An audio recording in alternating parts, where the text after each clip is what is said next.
Hello and welcome back. Thank you so much for choosing us today. We are really happy you are here. Don't forget, in the description below, you will find a glossary with all the important words from this episode. Now, let's get started. Jake, I have a question for you. What time do you wake up in the morning? It depends on the day. On weekdays, I wake up at 7 o'clock. On weekends, maybe 10 or 11, sometimes 12. 12? That is very late. I know. I am not a morning person. I love sleeping. What about you? I wake up at 6 o'clock every day, weekdays and weekends. 6 o'clock on a Saturday? Why? Because I love the morning. It is quiet and peaceful. Nobody is awake. I have time for myself before the day starts. I feel very calm and happy in the early morning. I feel very calm and happy in bed. That is the difference between us. Ha!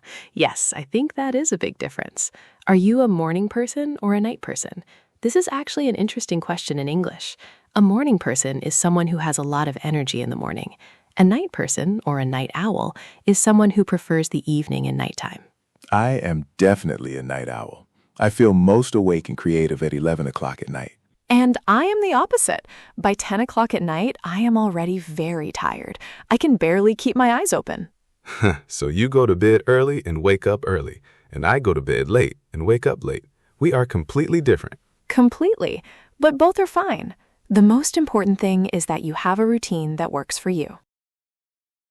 Okay, Sophie, tell me about your morning routine. What do you do after you wake up at 6 o'clock? First, I turn off my alarm. Then I get up immediately. I never press snooze. Never. That is very impressive. I press snooze at least 3 times every morning. I know a lot of people do that. But for me, if I press snooze, I feel worse when I finally get up. So I prefer to get up straight away. That makes sense. What do you do next? I go to the bathroom and wash my face with cold water. It wakes me up very quickly. Then I brush my teeth and get dressed. What do you wear in the morning? Do you put on your clothes straight away, or do you stay in your pajamas for a while? I get dressed immediately. I think it helps me feel ready for the day. If I stay in my pajamas, I feel lazy and I do not want to do anything. I stay in my pajamas for at least 1 hour after I wake up, sometimes 2 hours. I work from home, so it is easy to do that. I understand. But I think getting dressed helps the brain understand that the day has started. Anyway, after I get dressed, I make breakfast. What do you have for breakfast?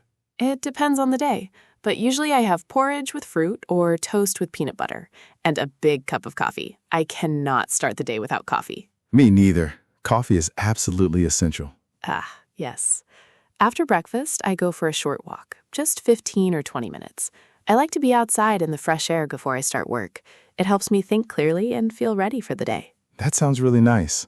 I never go for a walk in the morning. Maybe I should try it. You really should.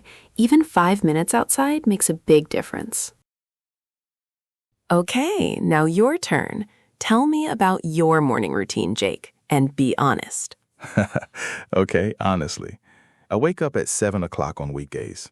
My alarm goes off, I press snooze. It goes off again, I press snooze again. Then at 7:20, I finally get up because I know I really have to. What do you do first? I check my phone. I look at messages and emails for about 10 minutes while I am still in bed. Oh, Jake, I read that it is not good to look at your phone first thing in the morning. It makes your brain stressed before the day even starts. I know. It is a bad habit. I am trying to stop. After that, I go to the bathroom, have a shower, and get dressed. The shower wakes me up much better than an alarm, honestly. Yes, a cold shower is very good in the morning. Not cold, warm. A very warm, comfortable shower. I am not that brave. After the shower, I make coffee and drink it while I read the news on my phone or tablet. More phone time, huh? Yes, I know. I am a very modern person. Do I have breakfast? Do you? Sometimes, if I have time. Usually I just have the coffee and maybe a banana. I am not very hungry in the morning. On weekends, I make a big breakfast. Eggs, toast, orange juice. But on weekdays, I do not have time for that. Breakfast is important, Jake. It gives you energy for the morning. I know. You are right. The coffee gives me energy for the morning. That is my version of breakfast. Ha, okay. Coffee and a banana. That is a very Jake breakfast. Okay, let's talk about the working day. Sophie, what time do you start work? I start at 9 o'clock. I work in an office, so I take the bus to get there. The journey takes about 20 minutes. Do you like your commute? Actually, yes. I listen to podcasts or music on the bus. It is my time to relax and prepare for the day. I do not have to do anything. I just sit and listen. I enjoy it. I work from home, so my commute is 0 minutes. I walk from my bedroom to my desk. Ha! That is very convenient. But do you find it difficult to concentrate at home? Sometimes. When I first started working from home, it was very hard. I kept getting distracted. But now I have a good routine. I sit at my desk at 9 o'clock, I make a list of things to do, and I work until 1 o'clock. Then I have lunch. I have lunch at 1 o'clock too. I usually eat in the office kitchen with some colleagues. We chat and relax for about 45 minutes. I think it is important to take a real break in the middle of the day. It helps you be more productive in the afternoon. I agree. I eat lunch at my desk sometimes, and I always feel worse afterwards. When I go to the kitchen, make something proper, and sit down to eat without looking at my computer, I feel much better for the rest of the day. What do you usually eat for lunch? Something simple. A sandwich, some soup, leftovers from dinner the night before. I like to cook in the evenings and then eat the rest the next day. That is very organized. I usually make my lunch in the morning and bring it to the office in a container. It saves money, and I know exactly what I am eating.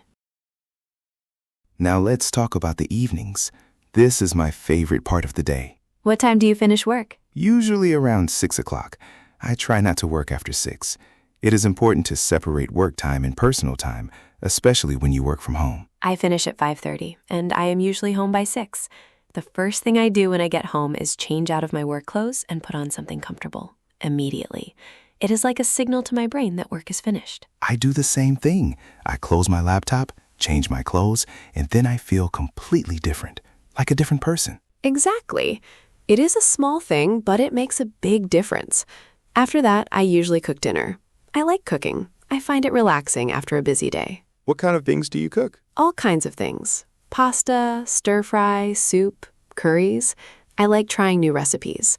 I spend about 45 minutes to an hour cooking, and then I eat dinner at around 7:30. I cook most evenings too. It is probably my favorite hobby, actually. After dinner, I usually watch something on TV or a streaming service, or I play the guitar for a while. I usually read after dinner. I read for about an hour before I go to sleep. It helps me wind down and relax. Wind down is a great expression. It means to gradually relax and prepare for sleep. You slow down your mind and body after a busy day. Yes. Other things that help people wind down are having a bath or a shower, doing some light stretching, or listening to calm music. The important thing is to stop looking at screens, phones, tablets, computers, at least 30 minutes before you go to sleep. I know I should do that. I am not very good at it. I usually watch videos on my phone until I fall asleep. Jake, that is terrible for your sleep quality. I know. It is another bad habit I'm working on. I am a work in progress. We all are. What time do you go to bed? About midnight, sometimes 12:30. What about you? 10 o'clock, 10:30 at the latest. Remember, I wake up at 6. Of course, the early bird gets the worm. Exactly. And the night owl gets a few more hours of Netflix. Guilty as charged.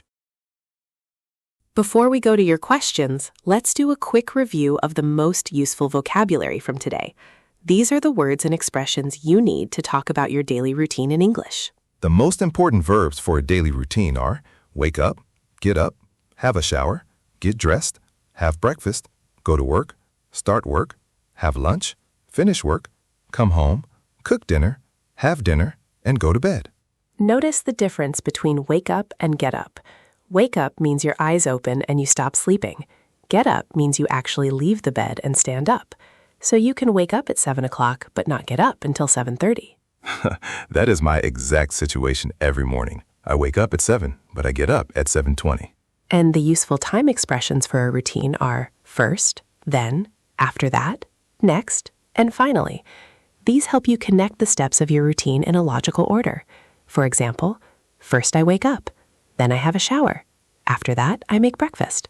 Finally, I go to work. Simple but very useful. You can describe any sequence of events with those 4 words.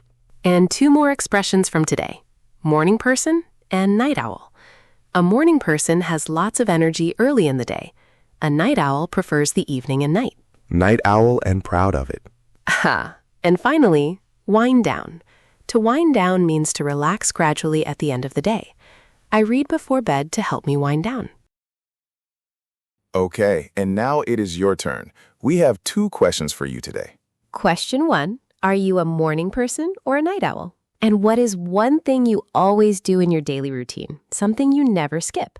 Tell us in the comments in English.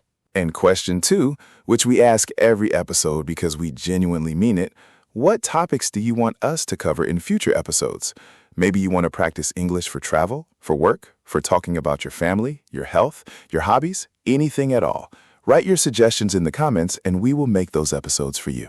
This podcast is built around what you need. Your suggestions become real episodes. So please leave a comment, say hello, and tell us what you want to hear next.